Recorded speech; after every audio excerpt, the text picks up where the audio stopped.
Sup, you beautiful bastards. Hope you've had a fantastic Monday evening, Tuesday morning. You're watching the Philip DeFranco Show, your daily dive into the news, and we got a lot to talk about today, so let's just jump into it. And the first thing we got to talk about today, it was the most requested story on the text line over the weekend, and that is the Watcher scandal, especially because we now have some huge updates. Right, so for those of you who do not know, Stephen Lim, Ryan Bergara, and Shane Madej are the people behind Watcher. And if you didn't know their names, but they look familiar, they got their start on BuzzFeed Video before moving on to this project. And notably with that, they have a very solid following on YouTube. But over the weekend, they put out a video called Goodbye YouTube, where they announced that they were leaving the platform to create their own streaming service. Everyone has different missions they're marching towards on YouTube. Ours was to make a television show.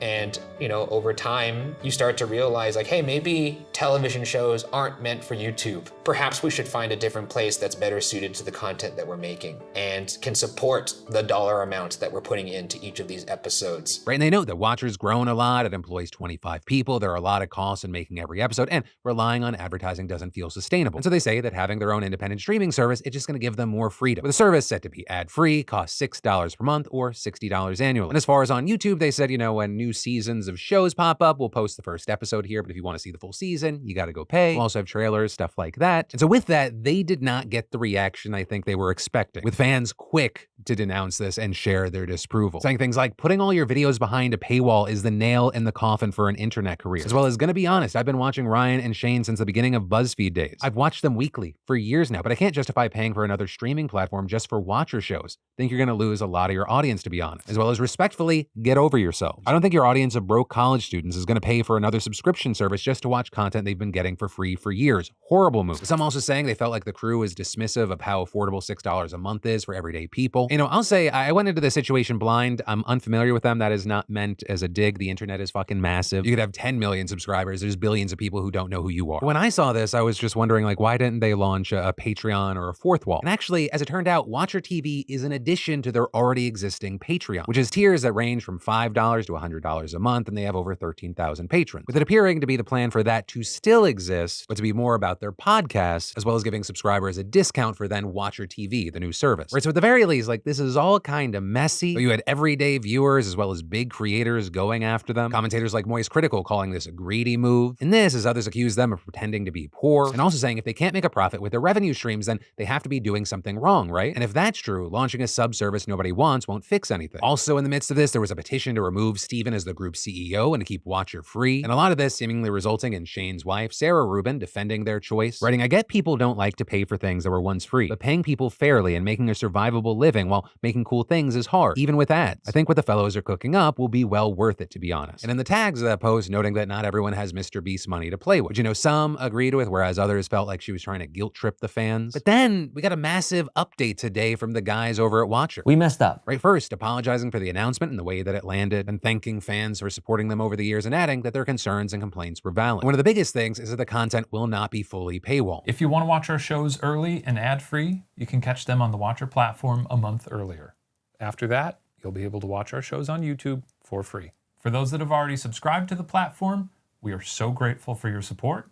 But if this change has you rethinking your membership, we will issue a full refund. With them going on to say, they made this choice because they were having a hard time staying relevant to advertisers, and they didn't want to put themselves in a position where they'd have to do layoffs or fully shut down. And going even further, saying they think that would have happened if they remained just on YouTube. And while that video, as of recording, is brand new, so far the responses already appear pretty positive, thanking them for changing course, saying this sounds like a much better and fairer plan for fans. With this, I gotta say two things. One, of course, I'd love to know your thoughts. Whether you're someone that watches a lot of content on YouTube, or specifically if you're a fan of Watcher. But also, two, I gotta say, with the way things have played out, it makes me feel even better for not chiming in over the weekend. Because once again, outside of this story, I have no idea who these guys are. And it felt like a lot of people were very quick to paint them as these greedy monsters. Which, hey, once again, I don't know them. But to me, this just seemed like a misstep. I think it's very possible that they looked at their content and their situation, and then they looked to formerly College Humor, now Dropout TV, and they were like, That's kind of a one-to-one, right? They switched to a paid subscription model. It's really worked out for them, at least seemingly. Though that also doesn't keep in mind the full backstory of Dropout TV and how all of that went down. I will also say that Dropout TV is very unique in the quality and the amount of content they put out. And actually just in the last 2 weeks became a paid subscriber for their content, and it's like so worth it right now. And personally, based on the limited amount I know about these guys, I'm glad that it's gonna seemingly work out from here, at least with a decent chunk of their audience. But yeah, the final thing I'll say here is I do hope that this initial initial positive reaction that ends up being the main reaction. Because it really does seem like these creators have listened to the community and the reaction and gone, oh shit, that was a misstep. Here's how we're gonna fix it. Instead of what you often see, which is like a doubling down and a fuck you, I'm the victim mentality. And then on the other side, right, this is a two-way street, seeing fans that aren't just going, you're only doing this because we got angry. Right? They shared their opinion and anger and it was heard. So yeah, hopefully everyone can move on and everything's happy and three guys don't have to sit on a couch again and say I'm sorry, which has happened a weird number of times. And then, y'all, I genuinely do not understand what's going on with Taylor Swift that makes it so that a meaningful enough number of people just can't be normal about her or situations around her. And the latest example of this are the reactions and reviews connected to Taylor Swift releasing her newest album, The Tortured Poets Department. Because while you have some outlets like Vogue acting like she is the only artist that exists, putting out articles titled Taylor Swift's alleged Kim Kardashian takedown confirms it. This is the year of the diss track. As if all the shit in the music industry that's been happening over the past several months just hasn't been happening officially until now. But then also we get to witness the pure insanity on display when an outlet or a person goes, I didn't like it. With most notably there right now being Paste Magazine publishing a negative review of the album, with them adding on Twitter, there is no byline on this review due to how in 2019 when Paste reviewed Lover, the writer was sent threats of violence from readers who disagreed with the work. We care more about the safety of our staff than a name attached to an article. Right, so they concealed the reviewer's identity to protect them from death threats. So instead of saying by insert name, it just says Paste staff. With the reviewer giving the album a rating of 3.6 and the headline reading Taylor Swift strikes out looking on the Tortured Poets Department. So, we've seen that spark a ton of responses with people saying things like Paste Magazine hiding the identity of the author of a negative Taylor Swift review like they're in witness protection is a good summary of where we're at with obsessive fandom. Others adding good for them for protecting their writer, but it's absolutely pathetic that this is necessary. And stans are killing critic culture, and for what? What do you mean the lives of critics are in danger over an album review? What else we ended up seeing was the outlet's point here, right? The reason they did this, it was proved right. Because we saw a number of Swifties still decide to go on the attack, with tons of them thinking they found the person who wrote the piece, slamming them in their mentions. And this, even though that writer maintains they had nothing to do with the review. They've also gone after journalists whose names were attached to critical reviews, with that including Pitchfork, which put up its review last night, giving the standard version a 6.6 out of 10 and the longer anthology version a 6. And pretty much immediately with people tagging the writer, telling her she's gonna start coughing blood, some Swifties begging the writer to take her account off private, one telling her to open up her DMs along with a photo they had with a gun in it. Right? And it's important to note there's a range of things. There's people like just batshit crazy that are like, I'm gonna hurt you, but then also people kind of making weird jokes. But even there, it's often jokes about killing a music critic for writing criticism that's just not funny. Or the line between a joke and an actual threat to someone's safety, it's just too thin. Which is also why we saw a piece from Consequence of Sound defending critics, noting that it's really worse for an artist's legacy if journalists feel forced to only write positively about them. Because then everything just rings hollow and the actual good stuff's just placed on the same pedestal. And also suggesting here that Taylor and other artists who fans get out of control online, they should say something. With the piece adding that you rarely find examples of artists who hold their fans accountable. But until the artists themselves step up and say something, music critics will continue to unfairly weather a storm of toxic stan culture. Notably, this is all playing out as, of course, regular everyday people are having different reactions to the album. Some loving and praising, others hating or bored about the supposed Kim Kardashian diss track. We've also seen others taking issue with a line in the song I Hate It Here, which says, my friends used to play a game where we would pick a decade we wished we could live in instead of this. I'd say the 1830s, but without all the racists and getting married off for the highest bid. With a lot of people calling that tone deaf, saying she's minimizing one of the most horrific times in history for marginalized people. Right in this, as others have defended the lyrics, saying as the verse closes, she says, everyone would look down because it wasn't fun now. Seems like it was never even fun back then. Nostalgia is a mind trick. If I'd been there, I'd hate it. It was freezing in the palace. But even with that disagreement and that debate right there, like people should be able to have their opinions and debate these things and argue them out without worrying about like getting bombarded or harassed or death threats. It's pure insanity. We're talking about consuming art. This is so subjective. Everyone has different tastes and preferences and different bars. I'm just left knowing I'm never going to fully understand what it is to be like excited to hate on something because a specific artist released it, or excited to just do tricks on it because a specific artist released it. Liking or hating someone shouldn't be your whole fucking personality, especially because when it is, it leads to weirdo and at times dangerous behavior. But that's the story and situation. And of course, now I'll pass the question off to you. What are your thoughts here? And then for all you errand runners, hikers, and vacationers out there, don't let the weather control what you do. Your shoe game doesn't have to suffer because of the weather. And thanks to the fantastic partner of my show, Vessi, they've got you covered, and they have you covered in style. Be it my Weekender sneakers or my Stormburst high tops that I've been wearing on many muddy hikes this year, I don't have to worry about weather or the terrain that I'm going to be on. Because, Vessis are ideal for any occasion that might find you around water. Coastal walks, exploring around the city, forests, camping, snowy days, boating, heading out early on damp mornings, or washing your car, the list goes on. And lately, I've been reaching for my Stormburst low tops. I like the low profile look and that they have a grip of a hiking boot with an easy on-off design. They just look good and they feel great on my feet. And it's not just their shoes. You gotta check out all their products, like their super sleek Astoria backpack with minimal but thoughtful design and 100% waterproof. So what are you waiting for? Just go to Vessi.com/PDS to get 15% off your first order. That's Vessi.com/PDS. And then, in big entertainment news, US animation studios may have actually been unknowingly outsourcing work to North Korea. That is, at least according to files discovered by a man by the name of Nick Roy, who for almost a decade has made a hobby of scanning the North Korean internet and writing about it on his blog. Right? And to be clear, one of the reasons this is notable is because strict US sanctions actually prohibit American companies from doing business with North Korea. And so in addition to the other reasons this is notable, of course, this calls into question how effective the sanctions actually are. At least when it comes to these types of technical and creative services that can be all done virtually and online. Right? And so as far as the specifics, you have Roy saying he discovered a misconfigured server on a North Korean IP address containing thousands of these mysterious files, with him then sharing those files with his friend Martin Williams, who's a North Korea expert at a Washington-based think tank called the Stimson Center, with Williams and his colleagues then analyzing the files to identify some of the shows and projects that the North Koreans were working on. And notably, it appeared to include some of the best-known animated shows on the biggest streaming services. For example, there were drawings for an upcoming season of the Amazon Prime show Invincible, which is one of the most popular and highly regarded animated series out there today, as well as sketches and videos that resemble work for Ianu, Child of Wonder, which is a highly anticipated adaptation of the graphic novel series coming out on Max. And so as of recording this video, Skybound Entertainment, which produces Invincible for Amazon, they seem to be one of the only companies that have commented on this whole thing, with them issuing a statement on X calling the Stimson Center's findings unconfirmed and saying they do not work with North Korean companies and have no knowledge of any North Korean companies working on their animation, but they also said that they're taking the allegations seriously and have initiated an internal review to, quote, verify and rectify any potential issues. Which is also why I want to say, with all that, it is important to know that these companies aren't actually being accused of actual wrongdoing. Right? In fact, the researchers say that it's almost certainly true that they had no knowledge that North Korean companies were working for them, and that currently there is nothing suggesting that the companies violated any sanctions or laws. And that's because the contracting arrangement was likely several steps downstream from the major producers, with Williams telling Wired that it's possible that a front company in China was used to help disguise the activity and involvement of North Koreans.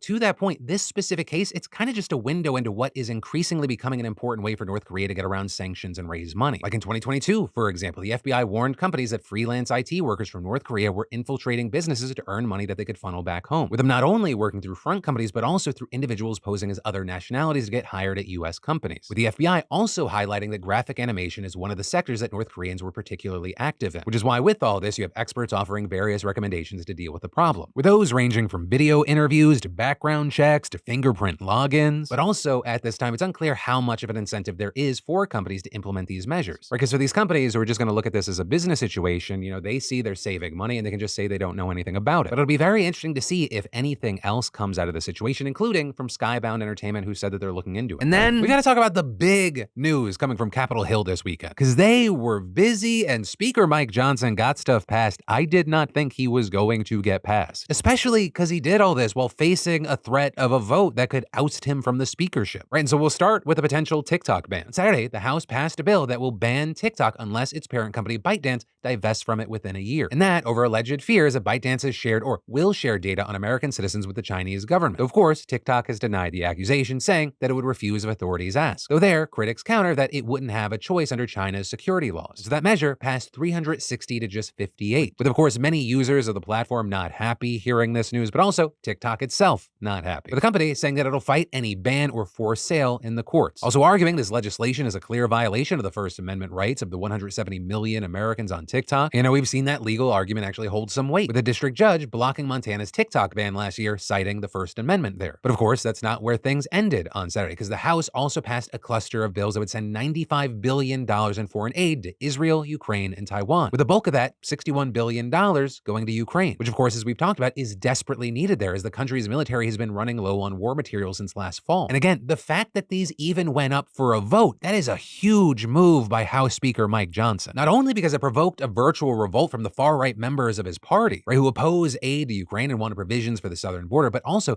because Johnson himself in the past has voted against the aid to the country as a rank-and-file member of the House, with him even letting a previous version of the aid bill linger for months while he was speaker. But apparently, he ended up changing his mind, and those close to him cited several different influences. The first being that pro-Ukraine Republicans like Mike Pompeo impressed the need for aid on him in private, and President Zelensky even directly lobbied him. Also, more recently, the CIA director reportedly briefed Johnson on the battlefield situation in Ukraine and the global consequences of inaction. And then, reportedly, Iran's attack against Israel really stiffened his conviction that the aid needed to get passed, with sources telling CNN that he became increasingly convinced the fate of Western democracy was on his shoulders. So what we ended up seeing is that he got the most contentious bill, right, the aid to Ukraine through with 311 to 112 votes, with then Israel aid getting passed 366 to 58, and then finally Taiwan aid finding the least resistance, passing 385 to 34. And so now, all those bills have been packaged together and thrown to the Senate for a single vote, and that could actually happen as soon as Tuesday. And so, if the bipartisan support that each measure got in the House is any indication, the package deal should get through, with it then just needing to be signed by Biden, who already said that he would. Right? And so while that seems like a pretty sure thing, as far as Johnson's speakership, that's anything but. Because you have Marjorie Taylor Greene right now threatening to call a snap vote to remove Johnson as speaker if he doesn't resign. And, two other Republicans, Paul Gosar and Thomas Massie, have co-sponsored the motion. And so with how the House is split right now, Johnson would almost certainly have to rely on some Democrats to rescue him from his own party. And it's not really clear right now if he could count on them or not. Right? And all this is even some center-right Republicans, though glad this bill finally passed, are angry that it took so long. With Representative Patrick McHenry speaking for many when he told CNN, "We have walked through broken glass to get a result, all of which could have been done before Christmas, but we're bringing it out until nearly summer." But with all that, I will say, as someone who hasn't said many positive things about Speaker Johnson, this was kind of amazing. And granted, it is because the bar has been dropped so low. But to see a politician actually change their mind because of the reality of the situation on the ground in Ukraine, putting his job on the line, his potential future on the line, and actually putting the country before party, isn't that what we want from our leaders, even if we're not going to agree with them a majority of the time? But also, of note here, he is not the only politician taking some heat right now. We've seen Biden getting backlash from many on the left by steadfastly supporting Israel, including from the progressive Democrats who voted against the $26 billion allocated towards the country because of their opposition to the war in Gaza. Which also, on the note of uniting unlikely allies against Biden, Biden signed a bill Saturday that renewed the FISA spy program, right? And specifically reauthorizing Section 702 of the Foreign Intelligence Surveillance Act for the next 2 years instead of the usual 4, which is one concession that lawmakers made to make sure that it passed the Senate 60 to 34. Because this 15-year-old program, it's controversial, and some Republicans wanted to allow Trump to shut it down 2 years from now if he's elected. But several other amendments seeking to add privacy safeguards failed to pass while lawmakers debated the bill. Also, just in case you need a recap, the program allows the federal government to collect internet and cell phone data on foreigners living abroad without a warrant. But in the process, data from American citizens who they're in contact with also gets swept up. So critics argue, even if it's followed how it's supposed to be followed, which is not always guaranteed, it is a violation of people's privacy. But that, of course, the supporters argue that it is a key intelligence gathering tool. But either way, while of course the court of public opinion can and will always continue, the debate, legally speaking, is over. But hey, with all this, of course, I'd love to know your thoughts. I know there was a lot here. We have the TikTok ban, all the aid, the FISA bill. What are your thoughts? What are you feeling? Why? Let me know. And then finally today, we have commentary where we dive into those comments and see what y'all had to say, and also just have a little me and you time. Starting with, I hope you had a fantastic weekend. I had an accidentally fun Sunday. I decided I wanted to have a chill one, ride bikes with a buddy at Venice Beach. And it just so happened there was this thing called Sick La Vie where they shut down miles of road and just let people with bikes ride. So it was amazing timing. It was a very chill, fun time. I also saw the movie Abigail, which if you have not seen the trailer, do not. It ruins what could have been a good reveal. Though I will say the third act still kept things interesting, and I think it's a recommend. But yeah, just a fun, chill weekend, which I need because the next 3 months of my life are going to be a bit insane. I'll explain after that happens. But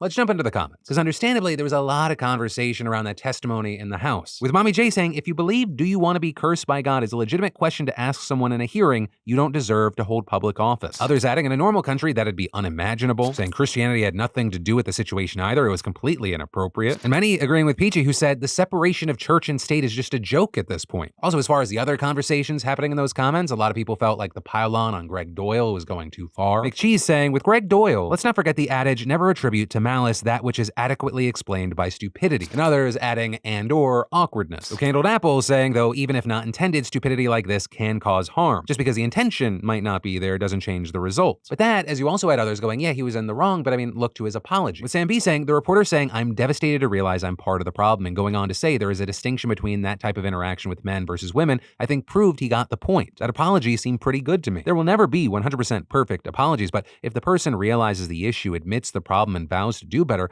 I don't know what else you can ask for. We can't keep bashing every person's apology without giving them the opportunity to grow from that moment. I hope that reporter doesn't take the further bashing to heart and just tries to focus on the productive side of the conversation and do better work when it comes to female athletes. So there we saw people like Defeat saying the real issue is him issuing an apology. Really was not needed at all. If the player herself said she was offended, then I understand. A discussion can be had. But like he said, he's an awkward goof and sometimes things come out awkward. Need to stop bending backwards for the cancel culture mobs. And finally here we had Brittany saying, as a licensed therapist, when somebody very publicly apologizes more than once and clearly recognizes they are part of the problem, I see that as genuine recognition and remorse of how their actions hurt others. And going on to say, a speaker's intention and a listener's perception are two completely separate things. And we all have at least one experience in our lives where our good intention is misinterpreted as malice. We also need to keep in mind that people can struggle with an array of other things like social anxiety, autism, or any neurodivergent diagnosis for that matter, which can make social understanding and interaction challenging. Additionally, as a neurodivergent female myself, I don't think Greg Doyle deserves the scrutiny he has faced following his 2 public apologies and explanations. We all need to spend more time listening to others instead of simply assuming that our interpretation is the only correct one. But y'all, that is where today's show is gonna end. And of course, do not worry, because you're not gonna have to miss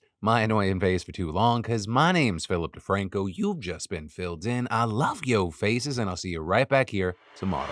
You on my mind a lot. Don't need no time watch. I don't know how I got you in my pocket spot. Yeah, that's babe, miss you every day. You like my oxygen.